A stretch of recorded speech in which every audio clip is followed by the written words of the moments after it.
मैं दावे के साथ कहता हूं, ज्यादातर गरीब परिवार, मुसलमान परिवार के बच्चे आज पढ़ने नहीं गए, और अगर कोई पढ़ने गया तो 11-12 बजते बजते खिचड़ी खाकर किसी सरकारी विद्यालय से रोड पर मैदान में दौड़ रहा है, और आप और हम उसकी चिंता नहीं कर रहे हैं। इसलिए मशवरे की जरूरत है।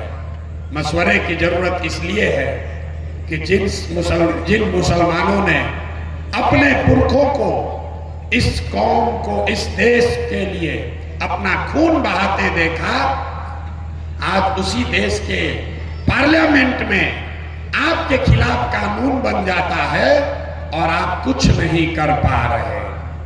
लेकिन सबसे बढ़कर आपको मशवरे की जरूरत इसलिए है कि जिन दलों को, जिन नेताओं को आपने अपना रहनुमा समझकर 10 करोड़ मुसलमानों ने जिसको वोट दिया, जब आपके समाज का कोई व्यक्ति रोड पर झूठे इल्जाम में मार दिया जाता है, तो जिन लोगों ने 10 करोड़ मुसलमानों का वोट लिया है वो आपके लिए खड़ा नहीं होता है, आपके लिए आवाज नहीं उठाता। इसलिए मशवरे की जरूरत है।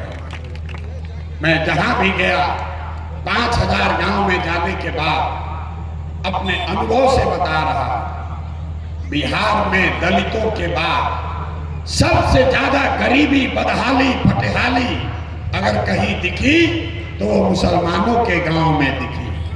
आपकी ये दशा क्यों है? ज्यादातर लोग बताते हैं कि नेताओं ने, सियासी नेताओं ने आपके साथ धोखा किया। कोई कहता है कांग्रेस ने ठग लिया, कोई लालू जी को दोष दे रहा है, कोई यादवों के बारे में बात कर रहा है। हम आपको बता रहे हैं आपकी दुर्दशा क्यों है। आपकी दुर्दशा इसलिए है, मुसलमानों की दुर्दशा इसलिए है कि इस्लाम में सामाजिक राजनीतिक जीवन के नजरिए से जो बुनियादी बातें आपको बताई गई हैं, मुसलमानों ने उससे भी रास्ता खत्म कर लिया है। इस्लाम में यह बताया गया कि जिस कौम में, आपके पैगंबर साहब ने बताया कि जिस कौम को अपने रहनुमाओं की समझ न हो, उसके ऊपर जालिम हुक्मरानों को मुसल्लत कर दिया जाता है। अगर आज का रहनुमा, आज का राजा, आज का लीडर, आज के हुक्मरान आपको जालिम दिखते हैं, चाहे वो बेलागंज के हो, बिहार के हो, देश के हो, अगर आज का हुक्मरान जालिम है, आपके बच्चों की चिंता नहीं करता है, तो कहीं ना कहीं पैगंबर साहब ने जो बात कही है उसको फिर से पढ़ने की जरूरत है। बात पैगंबर साहब ने कही है तो गलत नहीं हो सकती है। आधा मत पढ़िए। अगर आज के हुक्मरान जालिम हैं तो इसका मतलब है कि समाज से, मुसलमानों से कहीं न कहीं अपने रहनुमाओं को चुनने में गलती हुई है, तभी ये दुर्दशा हुआ है। ये बताने आपको आए। आप अपने बिहार में 30-35 साल के रहनुमाओं को चुनने का निर्णय देखिए। लोग किसी को वोट क्यों देता है? वोट देने की 3 वजह है। आप वोट देते हैं अपने और अपने बच्चों के, समाज के विकास के लिए। दूसरी वजह है आप वोट देते हैं राजनीतिक भागीदारी के लिए। तीसरी वजह है आप वोट देते हैं अपने राजनीतिक विरोधी को हराने के लिए। इन तीनों वजहों पर आप अपने 30-35 साल के निर्णय को, वोट देने के निर्णय को जरा जांच कर देखिए। विकास तो आपको मिला नहीं। ये तो हर मुसलमान मानता है कि पिछले 30-35 सालों में आपके और आपके बच्चों को विकास नहीं मिला। लेकिन भागीदारी की बात देख लीजिए। आप कहते हैं कि चलिए राजद की सरकार है तो हमारी सरकार है। भागीदारी के नजरिए से देखिए, पूरे बिहार में मुसलमानों की आबादी के हिसाब से 40 विधायक होने चाहिए, कम से कम 40 विधायक हैं। कितने? 19। सारे दलों के विधायकों को जोड़ दीजिएगा तो बिहार में सिर्फ 19 मुस्लिम विधायक हैं। कई लोगों को लगता है कि ये बहुत बड़ी चिंता का कारण है। हम आपको बता रहे हैं ये चिंता का कारण नहीं है। आपके 19 विधायक इसलिए हैं कि दलों ने आपको टिकट नहीं दिया। चिंता का कारण क्या है मैं आपको बताता हूं। बिहार में आबादी के हिसाब से 1650 मुखिया मुसलमान होना चाहिए। इस राज्य में 1200 से कम मुसलमान ही मुखिया हैं। आबादी के हिसाब से 27,500 वार्ड सदस्य मुसलमान होना चाहिए, है 11,000 से कम। अब आप जितने यहां समाज के दानिश्वर बैठे हैं, आप सोच के बताइए, विधायक तो आप इसलिए नहीं बने कि आपको टिकट नहीं मिला, लेकिन मुखिया बनने से आपको किसने रोका था? वार्ड सदस्य बनने से आपको किसने रोका था? हम बताते हैं किसने रोका। ये रोका है आपकी मानसिक राजनीतिक गुलामी ने। जहां आपको ये बता दिया गया कि राजनीतिक भागीदारी की बात मत करो, हमारे पीछे चलते रहो, अपने बच्चों के पढ़ाई की बात मत करो, उसके रोजगार की बात मत करो, राजनीति में हिस्सेदारी की बात मत करो, हम तुम्हारी चिंता करेंगे। यहाँ जितने मुसलमान हैं, मैं आपको दावे से कहता हूं, आपकी पूरी कौम, जो मुझे लोग बताते हैं 5 किताबों पर बेसित आश्रित है, और उस 5 किताब में कहीं पर भी मुसलमानों के लिए अल्पसंख्यक शब्द का प्रयोग नहीं किया गया। आपकी दशा ये है कि मुसलमान खुद को मुसलमान से ज्यादा अल्पसंख्यक बताता। आप अपने आप को मुसलमान नहीं कहते हो, आप अपने आप को अल्पसंख्यक बताते हो। अल्पसंख्यक तो इस्लाम में कोई शब्द ही नहीं है। अल्पसंख्यक तो मानसिकता है। किसी हिंदू को आपने ये नहीं सुना होगा ये कहते हुए कि हम बहुसंख्यक हैं, कि हम अल्पसंख्यक हैं। वो कहता है मैं हिंदू हूं, आप कहते हैं मैं अल्पसंख्यक हूं। कहीं आपके कौम में ये नहीं बताया गया कि आप अल्पसंख्यक हैं। अल्पसंख्यक एक मानसिकता है जो ये बताता है कि समाज जो अपने आप को अल्पसंख्यक समझता है, वो ये स्वीकार कर ले कि बहुसंख्यक समाज के पीछे चलकर ही मेरी सुरक्षा और विकास को सुनिश्चित किया जा सकता है। तो मुसलमानों के साथ जो राजद ने सबसे बड़ा गुनाह किया, वो ये नहीं कि आपका विकास नहीं हुआ, ये नहीं कि आपको भागीदारी नहीं दी, ये नहीं कि आपको एमएलए नहीं बनाया। वो तो कल अच्छी सरकार आ जाएगी, सड़क बन जाएगी, कल जन सुराज आपको 40 टिकट दे देगा, आपकी भागीदारी हो जाएगी। लेकिन ये जो मानसिक राजनीतिक बंधुआ मजदूरी है, ये एक दिन एक साल में जाने वाली नहीं है। क्योंकि समाज ने ये मान लिया कि हम अपने दम पर राजनीति नहीं कर सकते। हमको हर हाल में कोई तेजस्वी चाहिए, कोई प्रशांत किशोर चाहिए, कोई राहुल गांधी चाहिए। ये चीज आपके दिमाग से निकल नहीं सकती है। तो आपको और आपके बच्चों को विकास मिला नहीं, राजनीतिक भागीदारी मिली नहीं। चलिए तीसरी बात देख लेते हैं। आप कहते हैं जब कम से कम भाजपा को हराओ। अगर भाजपा को हरा दिया तो सब स्वीकार है, तो आप उसके नजरिए से देख लीजिए। 1989 से आज तक आप लगातार लालू जी को, राजद को वोट दे रहे हैं। 1989 में बिहार में भाजपा का 0 सांसद था, 0, और देश में 2 सांसद। आज बिहार में भाजपा गठबंधन के 30 सांसद हैं, देश में 250 सांसद हैं। तो आप बताइए, आपको विकास मिला नहीं, भागीदारी मिली नहीं, भाजपा को आप हरा पाए नहीं, तो लालटेन पकड़कर क्यों घूम रहे हैं? मुसलमान कहता है कि हम लोग बहुत इमोशनल कौम हैं, जिसका हाथ पकड़ लिए वो पकड़ लिए। मेरे भाई, ये सही बात नहीं है। मुसलमानों की दिक्कत ये है कि आज का मुसलमान राजनीतिक जद्दोजहद के लिए तैयार नहीं है। आपके कौम में ये बात बताई गई है कि जब तक जद्दोजहद नहीं करोगे जीवन में कुछ भी हासिल नहीं हो सकता है। लेकिन आज का मुसलमान जद्दोजहद नहीं करना चाहता। आप चाहते हो कि कोई इंडिया गठबंधन आ जाए, कोई राहुल गांधी आ जाए, कोई प्रशांत किशोर आ जाए, कोई तेजस्वी यादव आ जाए, वो हमारी नाव पार लगा दे, हम उसके कंधे पर बैठ के पार हो जाए, तो कैसे हो सकता है?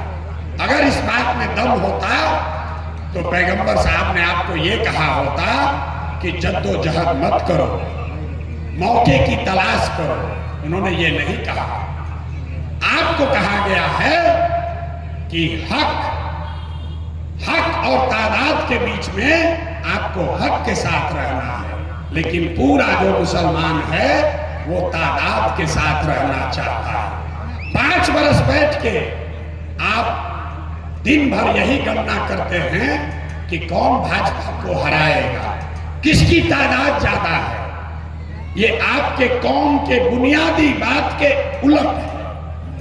पैगंबर साहब ने ये नहीं कहा कि जिधर तादाद है उधर रहो।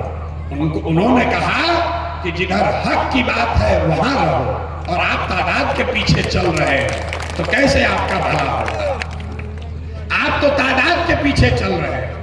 5 बरस बैठ के आप जोड़ते हैं कि कौन भाजपा को हराएगा, और जो भाजपा को हराता हुआ दिखता है वो आदमी सही हो गलत हो, चोर हो बदमाश हो, आपके समाज को लूट कर ले गया हो, अगर भाजपा को हराता हुआ तादाद में दिखता है तो आप उसी को जाकर वोट देते हैं, तो आपका भला कैसे होगा? कैसे होगा आपका भला? यही बताने आए। नहीं हो सकता। जन सुराज आपका रहनुमा नहीं है, प्रशांत किशोर आपके रहनुमा नहीं है, होना भी नहीं चाहते हैं, हो भी नहीं सकते। लेकिन हम आपको एक रास्ता जरूर दिखा रहे हैं। आपको एक रास्ता दिखा रहे हैं कि कैसे आप राजनीतिक सामाजिक अपनी खोई हुई जमीन को वापस ला सकते हैं। जितने लोगों को लगता है कि हम लोग चुनाव कैसे जीतेंगे, मैं आपको 1-2 मिनट में एक फॉर्मूला दूंगा, आप उसको सुन लीजिए, समझ लीजिए, अच्छा लगे तो उसको अपनाइए। जिसको जिसको लगता है कि मुसलमान को किसी के साथ तो गठजोड़ बनाना पड़ेगा तभी तो हम लोग चुनाव जीतेंगे, इसी नाम पर आप MY समीकरण बनाए। उसका फायदा नुकसान क्या हुआ? MY समीकरण कहीं बचा ही नहीं है। अब YM समीकरण है। जहां Y समाज के लोग खड़े होते हैं वहां मुकम्मल मुसलमान वोट देता है। जैसे ही मुसलमान समाज का आदमी खड़ा हुआ तो आधे से ज्यादा Y समाज के लोग भाजपा को या आपके विरोध में वोट देते हैं। ऐसा क्यों है? ऐसा नहीं है कि यादव समाज के लोग आपके साथ धोखा कर रहे हैं, ये गलती मत समझिए। अगर ये समीकरण आप किसी दूसरे जाति के साथ बनाइएगा तो भी यही होगा। मान लीजिए कि आपने ये समीकरण ब्राह्मणों के साथ बना लिया, तो जब ब्राह्मण खड़ा होगा तो मुसलमान मुकम्मल वोट उसको देगा, और जैसे ही आप खड़े होइएगा आधा से ज्यादा ब्राह्मण भाजपाई बनकर उनको वोट देगा। क्यों? ये समझ लीजिए, और इसी से आपके आगे का रास्ता दिखेगा। इस देश में 80% हिंदू रहते हैं। इस बात को ध्यान से सुनिए, 80% हिंदू रहते हैं। भाजपा को वोट कितना मिला है? 36%। 80% हिंदुओं के देश में 36% भाजपा को वोट मिला है। मुसलमानों ने तो भाजपा को वोट दिया नहीं। तो इसका मतलब है कि आधे हिंदुओं ने, करीब आधे हिंदुओं ने भाजपा को वोट दिया। तो पहली इससे लेसन ये है कि ये भूल मत कीजिए कि सारे हिंदू भाजपाई हो गए, सारे हिंदू भाजपाई नहीं हैं। सारे हिंदू भाजपाई हो जाएंगे तो भाजपा को 60, 70, 80% वोट आएगा। भाजपा को 36% वोट आया है। इसी से आपको आगे का रास्ता दिखेगा। तो कौन सा आधा हिंदू है जो भाजपाई नहीं है? मैं आपको बता रहा हूं कि कौन हिंदू है। जो गांधी को मानने वाला हिंदू है, वो किसी भी जाति का हो, वो भाजपा को वोट नहीं देता है। जो बाबा साहब अंबेडकर को मानने वाला हिंदू है, वो भी भाजपा को वोट नहीं देता है। जो कम्युनिस्ट विचारधारा के हिंदू हैं, वो भी किसी जाति के हिंदू हो, वो भाजपा को वोट नहीं देते। और जो लोहिया जयप्रकाश को मानने वाले समाजवाद विचारधारा के, समाजवादी विचारधारा के हिंदू हैं, वो भी भाजपा को वोट नहीं देते हैं।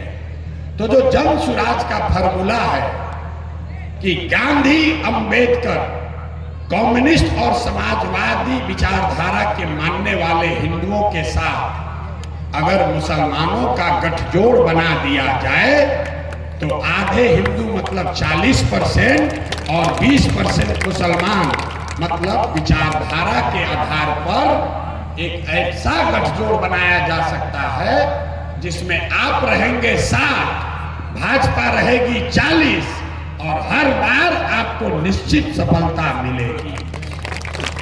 यही फर्क है हमारी बात में और ओवैसी साहब की बात में। ओवैसी साहब भी कह रहे हैं कि मुसलमानों का रहनुमा कौम से कोई लड़का ही होना चाहिए। मुसलमानों को अपनी राजनीति, अपना नेतृत्व खुद लेना चाहिए। मैं भी यही बात कह रहा हूं। फर्क क्या है? ओवैसी साहब ये कह रहे हैं कि मुसलमानों का नेतृत्व, मुसलमानों का रहनुमा, मुसलमान समाज का कोई लीडर हो, उसके पास उसकी रहनुमाई होनी चाहिए। उसको अपने कौम को एकजुट करके उसकी रहनुमाई लेनी है। जन सुराज ये कह रहा है कि मुसलमानों का रहनुमा आपके समाज का वो व्यक्ति होना चाहिए जो मुसलमानों के साथ साथ उन हिंदुओं को साथ लेकर चले जो विचारधारा के आधार पर आपके साथ चलने को तैयार है। तो अगर आप हमारे फॉर्मूला में आइएगा जो गांधी जी का फॉर्मूला है, क्योंकि ये चारों विचारधारा के लोग, गांधी के लोग, अंबेडकर के लोग, कम्युनिस्ट विचारधारा के लोग और समाजवाद को मानने वाले लोग, आजादी से पहले उन्होंने गांधी को सबने माना। और ये चार विचारधारा के लोग मुसलमानों के साथ मिलकर इन्होंने देश की आजादी की लड़ाई लड़ी थी। तो एक शब्द में जन सुराज आजादी से पहले की कांग्रेस को, गांधी की कांग्रेस को पुनर्जीवित करने का अभियान है। इसीलिए हम आपसे वोट नहीं मांगते, हम मुसलमानों के मजलिस में वोट नहीं मांगते। मुसलमानों को इसका बुरा भी लगता। लोग कहते हैं कि भैया अगर आप वोट नहीं मांगिएगा तो मुसलमान को बुरा लगता कि आप हमारे पास आए क्यों हैं। हम आपको खुले मन से कह रहे हैं कि हम आपको वोट मांगने नहीं आए हैं, वोट जिसको देना है दीजिए, लेकिन आपसे आपकी दुआ मांगने आए। ये बड़ा प्रयास है देश में फिर से नई व्यवस्था बनाने के लिए। ये सिर्फ वोट से नहीं होगा, ये आपके दुआ से होगा। और दूसरी चीज जो मांग रहे हैं वो आपके बच्चों का, आपके युवाओं को आप जन सुराज से जोड़िए। वोट जिसको देना है दीजिए, लेकिन अपने बच्चों को जन सुराज से जोड़िए, क्योंकि जन सुराज ने कहा है कि अगर आपके बच्चों में सलाहियत है, उनकी नीयत ठीक है, उनको समाज में काम करने का जज्बा है, अगर उसके पास पैसा नहीं है तो कोई बात नहीं, उसके पास चुनाव लड़ने की व्यवस्था नहीं है तो कोई बात नहीं, अगर वो विधायक मंत्री का लड़का नहीं है तो कोई बात नहीं, लेकिन अगर समाज के लिए इस विचारधारा आधारित व्यवस्था बनाने के लिए उसमें उसका जज्बा है तो उसको आप जन सुराज में भेजिए। जंसुराज अपने खर्चे से उसको प्रशिक्षित भी करेगा और समय आने पर उसके हिसाब से उसको चुनाव भी लड़ाएगा। ये बात आपसे कहने आए हैं। अच्छा लगे तो इससे जुड़िए और ना अच्छा लगे तो कोई बात नहीं। हमने कहा है कि मुसलमानों को जंसुराज की ओर से 40 टिकट विधानसभा में जरूर दिया जाएगा, लेकिन ये कोई हम आप पर एहसान नहीं कर रहे, ये हम आपके लिए नहीं कह रहे। ये संविधान में जंसुराज के लिखा हुआ है कि जिस समाज की जितनी संख्या है उसको उतनी भागीदारी मिलेगी ही मिलेगी। आप हमको वोट दीजिए या मत दीजिए, हमारे साथ आइए या मत आइए। एक बात हमने और बढ़कर कही है कि जिनको जिनको लगता है कि जंसुराज के आने से मुसलमानों का वोट बढ़ जाएगा, उनके इत्मीनान के लिए हमने ये घोषणा की है कि जहां कहीं भी आपके रहनुमा होने का दावा करने वाले राजद वाले लोग, राजद वाले जहां कहीं भी मुसलमान को खड़ा करेंगे, जंसुराज वहां से मुसलमान उम्मीदवार नहीं देगा। हम अगर उनमें दम है, अगर उनमें दम है तो ये चुनौती को स्वीकार करें। वो नहीं कर सकते, क्योंकि जहां कहीं भी आपकी संख्या है वहां पर वो अपने लोग को लड़ाते हैं, आपको नहीं लड़ाते। तो आपके पास अभी मौका है। बेलागंज में अगर आप जीत कर आते हैं तो इससे बेलागंज का कुछ होगा कि नहीं मैं नहीं जानता।